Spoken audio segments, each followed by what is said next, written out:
Good morning students, I am Manish Gupta from Shivjyoti Educational Group. Today we will take Sociology chapter 4 Culture and Socialization Revision part.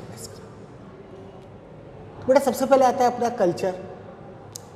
Culture हमारी संस्कृति, जो भी हमारा culture है वो सारे पार्ट्स इसके अंदर आते हैं। यानी culture, the term culture is used to refer to the acquiring of refined taste in classical music, dance forms, painting, जो भी हमारे पास में है, चाहे वो क्लासिकल फॉर्म में हो, चाहे म्यूजिक, कोई अलग अलग म्यूजिक अलग अलग सोसाइटी के हिसाब से पसंद किए जाते हैं। कोई धार्मिक म्यूजिक पसंद करता है, कोई फास्ट सॉन्ग पसंद करता है, एटसेट्रा। डांस फॉर्म्स, कोई फोक डांस है, हमारा कोई नेचुरल डांस है, दूसरी चीज़ें हैं, इस चीज़ बात है। पेंटिंग, इसका भी अलग अलग कल्चर है। पेंटिंग के बेस के ऊपर कोई पेंटिंग पेपर के ऊपर बनाई जा रही है, कोई आपके क्लॉथ के ऊपर बनाई जा रही है, कोई अलग हिसाब से बनाई जा रही है, कोई पत्थरों के ऊपर।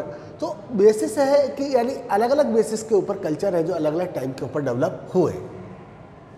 तो this refined taste was thought to distinguish people from the uncultured masses, even concerning something we would today see as individual, like the preference of coffee over tea. अब ये भी हमारे कल्चर के बेस के ऊपर है। यानी जो हमारी सोच है वो भी एक कल्चर, एक उससे दूसरे पर्सन को, सोसाइटी को आपस में अलग अलग करता है। यानी अनकल्चर्ड मास, यानी हमारी जो सोसाइटी है वो दूसरे कल्चर के साथ मैच नहीं खा रही है। तो उस बेसिस के ऊपर सब different kinds of person, some of the person like coffee, दूसरे पर्सन लाइक करते हैं टी। तो अलग अलग बेसिस के ऊपर ये हमारा कल्चर क्या हुआ, डिफाइन हुआ। तो major characteristics of culture, first one is culture is learned, it is an acquired behaviour, सीखा जाता है। यानी एक जनरेशन से दूसरे जनरेशन के अंदर ट्रांसफर हो रहा है। एक फैमिली के अंदर अपने बच्चों से दूसरे बच्चों के उसके अंदर आ रहा है, फ्रेंड सर्कल के साथ में हम उसको एक्वायर कर रहे हैं, दूसरी जो हमारी सोसाइटी है, कम्युनिटी के साथ में हम उसको एक्वायर कर रहे हैं। तो एक तरह से हमारा व्यवहार है जो हमारी बिहेवियर को शो करता है। तो it is shared, can not be possessed by an individual in isolation. यानी ये क्या है, शेयर किया जाता है। अरे आपकी जो चीज़ है वो आप दूसरे के साथ में शेयर कर रहे हैं, चाहे आपकी फूड हैबिट्स है, चाहे आपके क्लॉथ है, या आपका खाने पीने, रहने, डांस करने, दूसरी चीज़ों का जो तरीका है।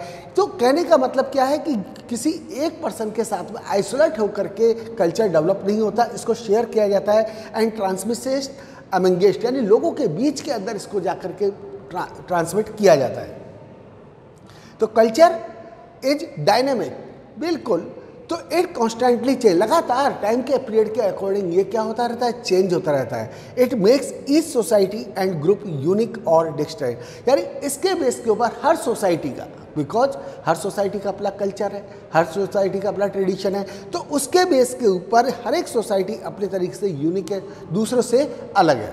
तो अलग अलग बेसिस के ऊपर ये अलग अलग चीज़ें डेवलप होती है।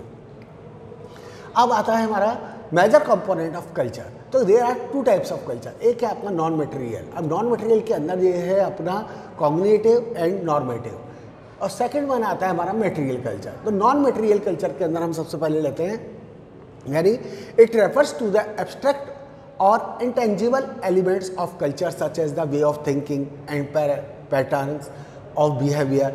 अब इसके अंदर कौन सी चीज़ें आती हैं जो हमारी लाइफ से रिलेटेड, जो आपकी सोच है, आपका पैटर्न है, बिहेवियर है, ये सारी चीज़ें आपकी नॉन मटेरियल थिंग्स हैं।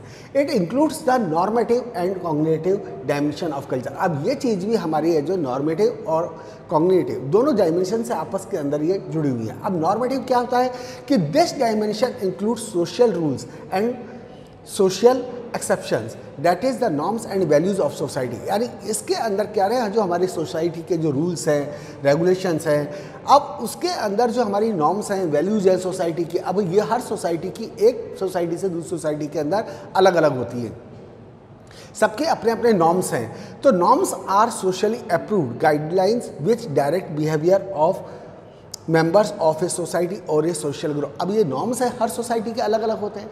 कोई सोसाइटी के नॉर्म्स यानी ये लीगली नहीं है, ये सोसाइटी के थ्रू उसको अप्रूव किया गया है।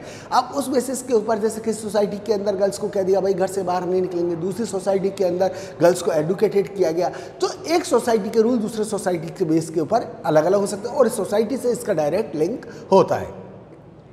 तो norms are socially approved guidelines which direct behaviour of members, यानी सीधे सीधे जो सोसाइटी के जो मेंबर्स हैं उनके थ्रू ये बनाई हुई खुद की गाइडलाइंस है जो कि सोसाइटी के बेस के ऊपर ये बिहेवियर को अडॉप्ट करती है। या फिर दूसरे वर्ड में हम कहें तो they are the social exceptions of proper behaviour, यानी एक सोसाइटी का दूसरे सोसाइटी से बिल्कुल अलग बिहेवियर को ये रिप्रेजेंट करता है।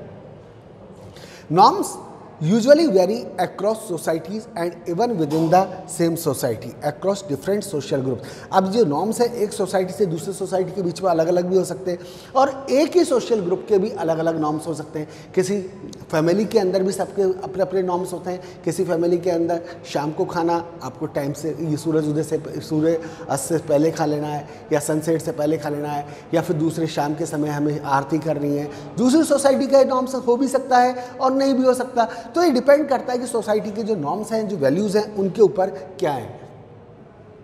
अब अगर आता है अपना कॉग्निटिव डायमेंशन, तो cognitive dimension of culture refers to ideas which include beliefs, knowledge, myths, superstitions, यानी जो चीज़ हमारी सोसाइटी के अंदर पीढ़ियों से चली हुई आ रही है उस चीज़ को हम हमारी नॉलेज के बेस के ऊपर एक्सेप्ट करते हैं। जो कहानियाँ किससे चले हुए आ रहे हैं, अंधविश्वास जो फैले हुए हैं सोसाइटी के अंदर, वो रेगुलर एक जनरेशन दूसरे जनरेशन के अंदर पास होते हैं।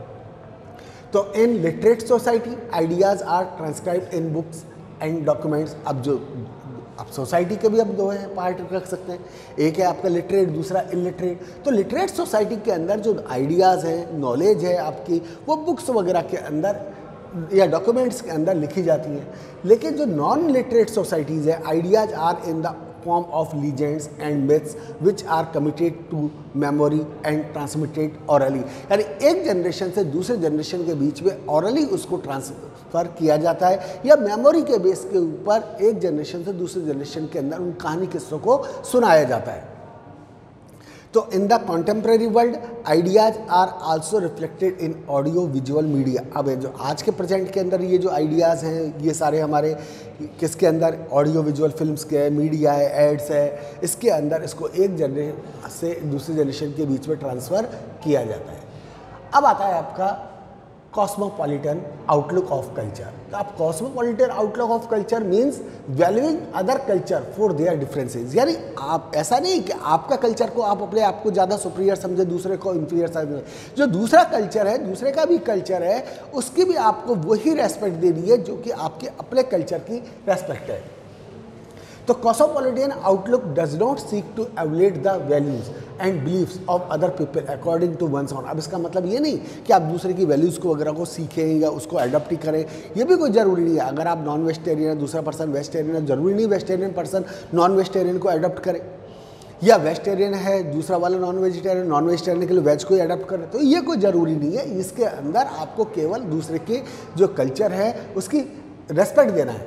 तो it celebrates and accommodate different culture propensities within its fold and promotes cultural exchange and borrowing to enrich one's own culture, यानी हमें दूसरे के कल्चर के अंदर जो चीज़ें अच्छी लगती हैं उस चीज़ को हम एक्सेप्ट करें, बोरो करें, और दूसरे को भी अगर हमारी कोई चीज़ अच्छी लगती है तो उसको भी हम एक्सप्लेन करें, यो उसको वो एक्सेप्ट करें। तो ये चीज़ इसके अंदर आती है। So thank you students.